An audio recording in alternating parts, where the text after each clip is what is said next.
Assalamualaikum warahmatullahi wabarakatuh. Jumpa lagi para pendengar Pelita Ilahi yang dianugerahi kasih sayang ilahi. Dalam kesempatan kali ini akan disampaikan berkenaan dengan batas-batas perang dan perdamaian.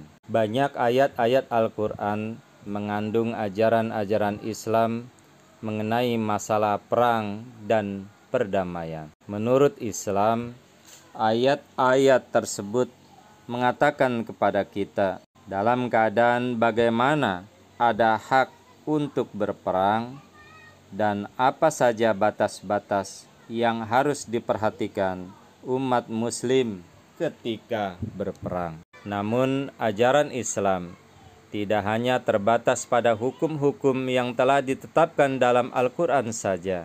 Ajaran Islam mencakup juga peraturan dan teladan yang diberikan Rasulullah Shallallahu Alaihi Wasallam atau apa yang diajarkan beliau Shallallahu Alaihi Wasallam dalam keadaan yang pasti merupakan bagian penting dalam ajaran Islam. Sebagaimana tergambar di dalam beberapa hadis-hadis mengenai masalah perang dan perdamaian, yakni 1. Kaum muslimin sama sekali dilarang mencacati mayat, yakni dalam hadis Muslim. 2. Kaum muslimin dilarang tipu menipu dalam hadis Muslim. Yang 3.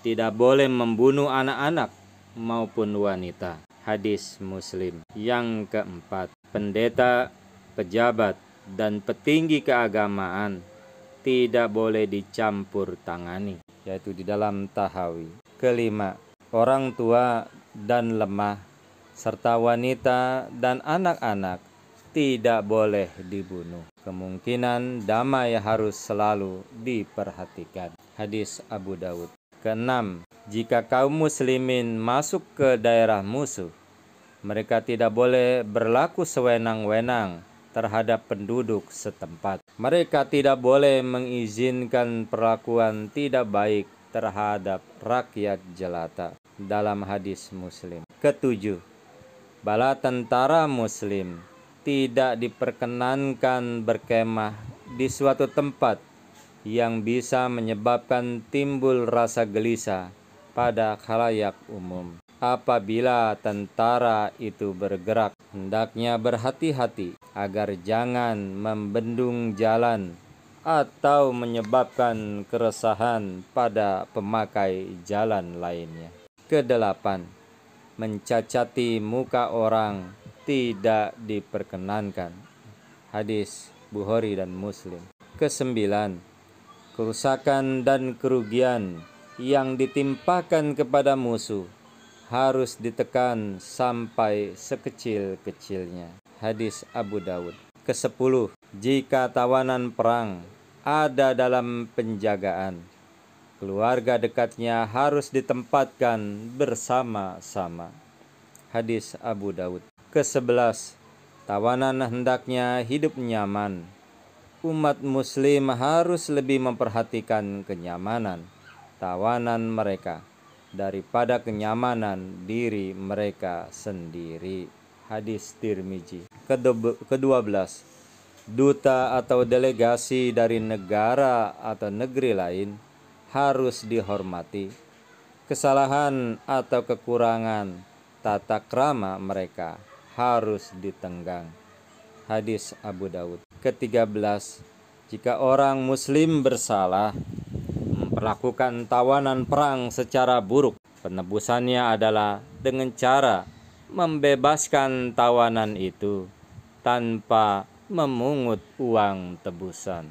14, jika seorang muslim menjamin hidup seorang tawanan perang, maka tawanan itu harus diberi makan dan pakaian yang sama seperti orang muslim itu sendiri, hadis Bukhari. Kemudian juga Rasulullah SAW begitu mementingkan peraturan-peraturan ini untuk ditaati oleh angkatan perang yang sedang bertempur, sehingga beliau Shallallahu Alaihi Wasallam menyatakan bahwa siapa yang tidak mengindahkan peraturan itu, ia bukan berperang untuk Tuhan, melainkan untuk kepentingan diri sendiri, yakni di dalam hadis Abu Daud. Begitu juga Hazrat Abu Bakar, Khalifah Hazrat Abu Bakar radhiyallahu anhu,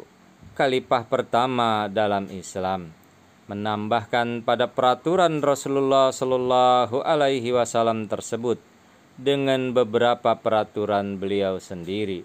Salah satu dari antara peraturan itu yang juga merupakan bagian dari ajaran Islam ialah 15. Bangunan umum dan pohon-pohon buah, yakni tanaman pangan, tidak boleh dibinasakan. Hadis muttafaqun alaihi. Begitu juga dari hadis Rasulullah Shallallahu Alaihi Wasallam dan perintah khalifah pertama itu jelas bahwa Islam telah menetapkan langkah-langkah yang bertujuan mencegah atau menghentikan perang atau mengurangi dampak buruk daripada perang. Seperti telah dikemukakan sebelumnya, prinsip-prinsip yang diajarkan Islam bukan saja merupakan peraturan-peraturan yang suci. Prinsip-prinsip itu juga telah dilukiskan dalam sunnah Rasulullah Shallallahu Alaihi Wasallam sendiri dan para khalifah Islam dari zaman permulaan, seperti diketahui di seluruh dunia. Rasulullah Shallallahu Alaihi Wasallam bukan hanya mengajarkan prinsip-prinsip ini saja, karena beliau Shallallahu Alaihi Wasallam sendiri mengamalkannya dan menganjurkan yang lainnya untuk mentaati prinsip-prinsip tersebut. Inilah para pendengar Pelita Ilahi yang dianugerahi kasih sayang ilahi, kutipan dari buku pengantar mempelajari Al-Quran karya Khalifatul Masih Sani radhiyallahu anhu. Sangat luar biasa. Jika kita menjalankan ini, insya Allah ta'ala perang pun yang akan teredam, perang pun akan tiada. Semoga kita dapat memahami akan apa yang diajarkan oleh pembawa Islam Nabi besar Muhammad Rasulullah Sallallahu Alaihi Wasallam, agar dunia ini penuh dengan perdamaian. Allahumma amin. Wassalamu ala manittabal huda wa akhiru da'wana anilhamdulillahi rabbil alamin. Assalamualaikum warahmatullahi wabarakatuh.